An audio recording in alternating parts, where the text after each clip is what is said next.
Ladies and gentlemen, Greg Michalowski from ForexLive.com. Today's date is November 2nd, 2023. I'm going to kickstart your Forex trading day by taking a look at three of the major currency pairs, the Euro versus US dollar, the dollar versus yen, and the sterling versus US dollar. So let's get started. Taking a look at the Euro versus US dollar in trading yesterday, we saw lots of volatility with the moves up or down, up, back, down, and back up again. Through that process, we did see the price move technically below this swing area down here between the 1.5020 and 1.50316. Was defined by a number of different swing lows and swing highs going back in time through this area, through here. You can see the, just blur your eyes and look at the area where there's either a move to the upside or move to the downside. Most of the move is off of the support against this area. And trading here today, or yesterday, the price moved down to the low of that swing area, found support. Buyers moved up to the 50% of the move up from the October low to the October high. That level comes in at the 1.50706. And then the market rotated back to the downside, falling all the way to and through the low of that swing area, through the FOMC volatility. And then we rebounded back to the upside with the dollar selling off, the Euro versus US dollar moving higher. What now? So they ask, the 100 and 200 hour moving averages are the next key targets on the top side to get to and through. Those levels come in at 1.0577, 1.05867. Perhaps the high prices here and here were people leaning against that level. Note earlier in the day, the price did hold against the 100-hour moving average here in the Asian session after, the morning or the early session volatility took the price above and below the level. So the 100-hour moving average has a history in trading yesterday, and that is going to be eyed in trading here today. If move above it and move above the 200-hour moving average would open the door for further upside momentum for the Euro versus US dollar. Conversely, if the sellers continue to lean against that level, put a lid on that pair against the 100-hour moving average, we could see a rotation back to the downside. That's a trading opportunity with the ups and downs volatility. We're more in a trading scenario here. We're not exactly dollar buying or dollar selling for any extended period time, or euro buying or euro selling for any expanded material time. But we do see technical levels kind of do their thing. And that's a good thing for us as traders, and something to recognize as traders that, selling against a 100-hour moving average is not a bad idea. It worked here, right? And it could work again on the way to the downside. So if you want to lean against that level, put a stop above it.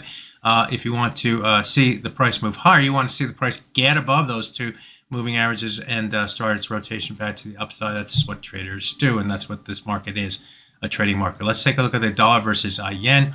And let's go to the daily chart first, because the daily we saw the price trading this week move to the highest level going all the way back to 2022, and this high level right here is the highest level going back to like 1990 or something like that. So multi-decade high from 2022 up to 151.93 level on the high price in trading on I guess that's Tuesday reached 151.71, and in trading yesterday it reached 151.68. So we are finding sellers probably leaning against that 93-ish type level. We would risk 24 pips for the hopes that it's the high, and we have a rotation to the downside off of that high.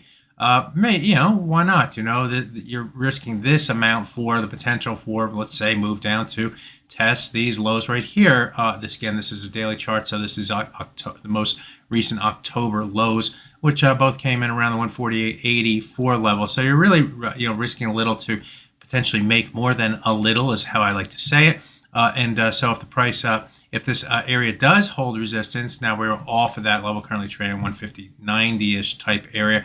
But nevertheless, you get the point, is that I'm not surprised that we found early sellers against that level in trading both on Tuesday and again on Wednesday. Now let's take a look at the hourly chart, and this is what it looks like. The Wednesday high was really right at the opening and started rotating back to the downside. Now we did get below the high price from October, October 26th, which reached up to 150.77. off of the FOMC volatility, but the momentum could not be sustained below that level. So guess what? In the short term, for traders looking for more downside, we want to get below the 150.77 level and stay below that level. If we're able to do that, then we'll look toward the 38.2% retracement at 150.59. Then we'll look toward the 100 and 200-hour moving averages near the 150.11 up to 150. What is that? 29 level there for the 100-hour moving average, a blue line in the chart.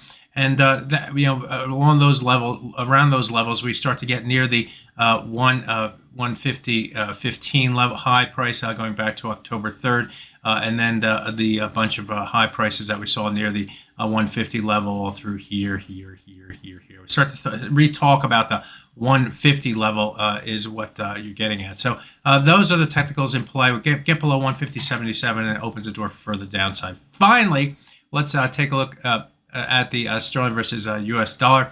And this currency pair, also like the euro versus US dollar, seeing a lot of ups and down price action. So, you sort of pick your spots and hope for the best, put a finger in the air and hope that the wind is blowing your way. And one of the wind points in trading here off of this chart, just for your guide, comes in against this swing area right here between the 120.88 and 120.92. Nice little 4-pip trading range right there. And trading earlier this week, I guess that's on Tuesday, the price came down to that level. I'm trading here today, and the up and down volatility, we came down to it not once but twice. Through here, found early buyers against that level. Why? Because risk can be defined and limited against that level, and you hope for a rebound like we did here and here. Now, the one thing that we aren't seeing in this currency pair is respect for the 100 and 200-hour moving average. In fact, it's kind of made a mess of it over the last few trading days. The price has moved below the 100, moved above the 200, moved, well, we held it right here, but we moved below it here. We went above it here and here and here. And, we went above it here and then came back down below it here. So you can see how it's sort of making a mess of those two moving averages. Nevertheless, they still become barometers for our trading. So in the new trading day, we are moving up toward the high moving average, the green line in the chart. That's 200-hour moving average. If we're able to get and stay above that level and maybe get above the swing area up to 120.67, that's what you sort of want to see going out in time, and then get above the 50% retracement of the last move down here at 21.78. That would probably be a better target to get to and through on the top side to see if this sterling versus US dollar can continue the upside momentum. The one thing that maybe we can say as well is that the last hourly bar did find support buyers near the 100-hour moving average, so that's a positive thing for the bulls. We'll see if that follows through. So there you have it, a technical look at some of the major currency pairs to kickstart your trading day for November 2nd. My name is Greg Michalowski from ForexLive.com. If you like this video, give it a thumbs up, share it, do whatever you want, comment on it. What I want you to do, what I really want you to do is have good fortune in your trading. Bye-bye now.